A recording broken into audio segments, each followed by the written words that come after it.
चला तर बालमित्रांनो, आज आपण शिकूया वर्गमूळ काढणे. वर्ग वर्ग म्हणजे एका संख्येला त्या संख्येने गुणणे, म्हणजेच एकाच संख्येचा 2 वेळा गुणाकार. 5चा वर्ग 25 म्हणजेच 5चा 2 वेळा गुणाकार. वर्गमूळ वर्गमूळ म्हणजे दिलेली संख्या कोणत्या संख्येचा 2 वेळा गुणाकार आहे. 8चा वर्ग 64 म्हणजेच 64चे वर्गमूळ 8. नेहमी लक्षात ठेवावे, ऋण संख्यांचा वर्ग नेहमी धन येतो. 7चा वर्ग 49, ऋण 7चा वर्ग 49च. म्हणून 49चे वर्गमूळ धन 7 आणि ऋण 7 सुद्धा येते.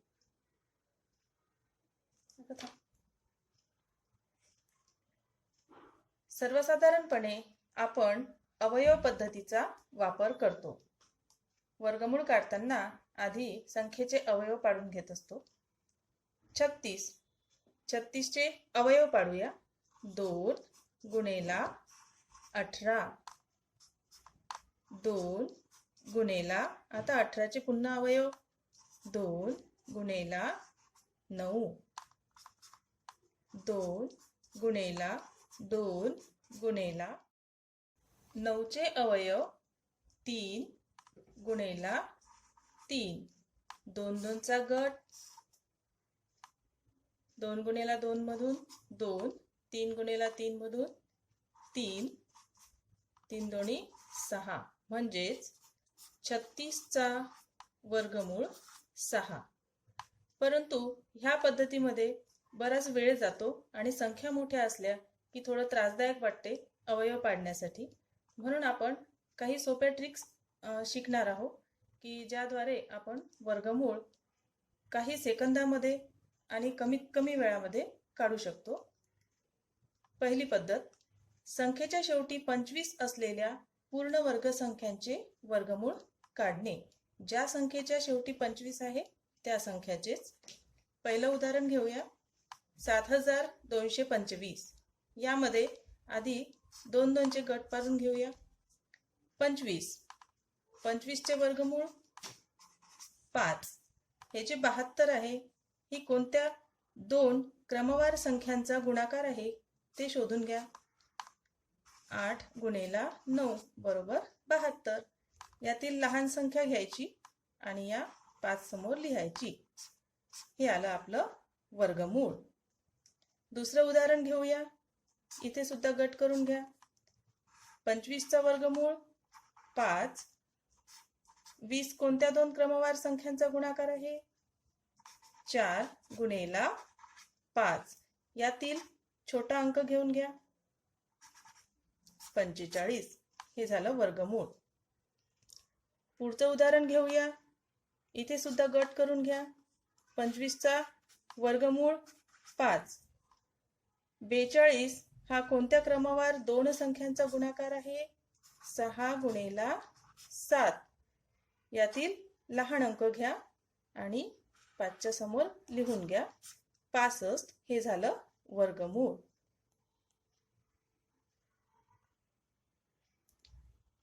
पुढे पाहूया. बऱ्याचदा परीक्षेमध्ये अशा प्रकारचे प्रश्न विचारले जातात. उदाहरणार्थ जसं वर्गमुळात 2 याची किंमत दिली आहे 1.24. तर या दिलेल्या संख्यांची किंमत काढा. पहिलं उदाहरण बघूया. वर्गमुळात 72. वर्गमुळात 2 ची किंमत दिलेली आहे. वर्गमुळात 2 आहे म्हणून या 72ला 2 नी भागायचं. आता आपल्याला माहिती आहे 36 दुने 72. तर ते गुणाकाराच्या स्वरूपात लिहून घ्या. 36 गुणेला 2. 36चा वर्गमूळ काय? 6. 2चा वर्गमूळ वर्गमुळात 2. 6 गुणेला 2 ची किंमत टाका. आता गुणाकार करून घ्या. उत्तर येईल 6.44. याच पद्धतीने दुसरं उदाहरण सोडवूया. 98 ला 2 ने भागलं तर 49 येईल. म्हणजेच 49 गुणेला 2. 49 चे वर्गमूळ आहे 7. 2 चं वर्गमूळ वर्गमुळात 2. किंमत टाका आणि उत्तर इथे आपला गुणाकार केला की उत्तर आपलं आलंय. याच पद्धतीचे आणखी गणित आहे, परंतु इथे वर्गमुळात 3 ची किंमत दिलेली आहे. इथे वर्गमुळात 2 ची किंमत होती म्हणून आपण दुप्पट शोधली. वर्गमुळात 3 दिलेला आहे म्हणून या संख्येला 3 ने भागायचं किंवा कोणत्या संख्येची तिप्पट आहे हे शोधायचं. आता 300 बरोबर 100 गुणेला 3. 100 चा वर्गमूळ 10. 3 चा वर्गमूळ वर्गमुळात 3. यामध्ये किंमत टाका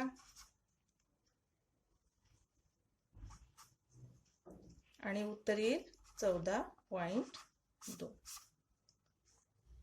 75. 25 त्रिक 75. 25 चा वर्गमूळ 5. 3 चा वर्गमूळ वर्गमुळात 3. पुन्हा इथे किंमत टाका, गुणाकार करा 7.10. अशाही पद्धतीचे कधी कधी उदाहरण विचारले जातात, तर या पद्धतीने आपण त्याचं सहजपणे उत्तर काढू शकतो.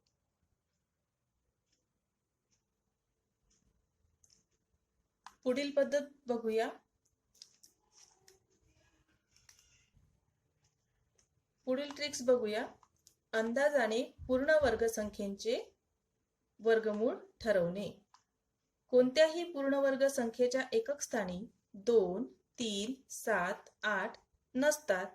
म्हणजेच 1, 4, 5, 6, 9 हे अंक असतातच. आता एक उदाहरण बघूया. 7569. याचे आपल्याला वर्गमूळ काढायचे. तर सर्वात आधी अंदाज घ्यायचा की ही संख्या कोणत्या दशक संख्येच्या वर्गाच्या दरम्यान आहे. लक्षात घ्यायचं, दशक संख्यांचा वर्ग बघायचा आपल्याला. तर ही संख्या आहे 80 चा वर्ग 6400 आणि 90 चा वर्ग 8100 च्या दरम्यान आहे, म्हणजे मधात आहे. म्हणून या संख्येचं वर्गमूळ 80 आणि 90 च्या मधातलीच संख्या आहे. आपण लिहून घेऊया 80.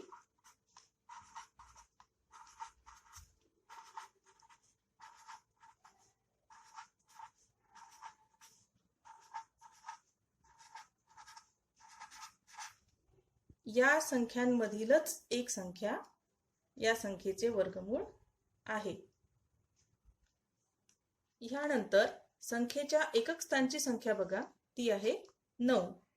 आता 9 ही कोणत्या अंकाच्या वर्गाच्या एकक स्थानी येतो ते शोधायचं. जसं 3 चा वर्ग 9 आणि 7 चा वर्ग 49, म्हणजे 3 किंवा 7.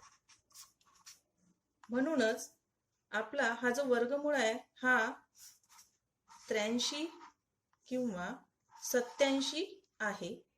आता यापैकी दोघांपैकी कोणती संख्या वर्गमूळ आहे हे शोधण्यासाठी ही जी संख्या आहे 7569 ही या 80 च्या वर्गाच्या जवळ आहे की 90 च्या वर्गाच्या जवळपास आहे. तर ही संख्या ह्या संख्येच्या जवळपास आहे, म्हणजेच 90 च्या वर्गाच्या जवळपास आहे. मोठ्या संख्येच्या जवळपास आहे, म्हणून मोठी संख्या, दोन पैकी मोठी संख्या म्हणजेच 87 हे आहे या संख्येचं वर्गमूळ. दुसरं उदाहरण पाहूया. 1849 चे वर्गमूळ काढणे. सर्वात प्रथम लक्षात घ्या की ही संख्या कोणत्या दोन पूर्ण दशक संख्येच्या वर्गाच्या दरम्यान आहे. तर ही संख्या आहे 40चा वर्ग आणि 50च्या वर्गाच्या दरम्यान.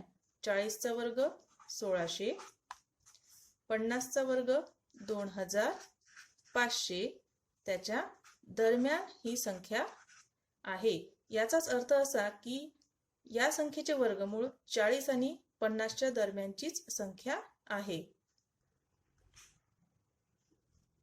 40 ते 50 या संख्यांच्या दरम्यानच या संख्येचे वर्गमूळ आहे. आता एकक स्थानचा अंक बघा, तो आहे 9. आता 9 कोणत्या संख्येच्या वर्गामध्ये एकक स्थानी येतो ते शोधायचं.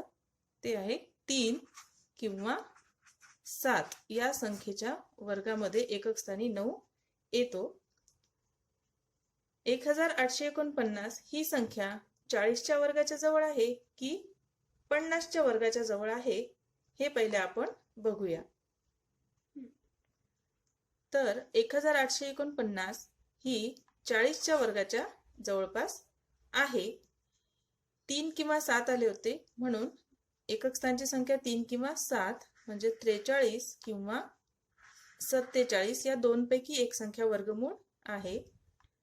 ही संख्या 40च्या वर्गाच्या जवळपास आहे म्हणजे लहान संख्येच्या जवळपास आहे म्हणून 43 हा झाला वर्गमूळ.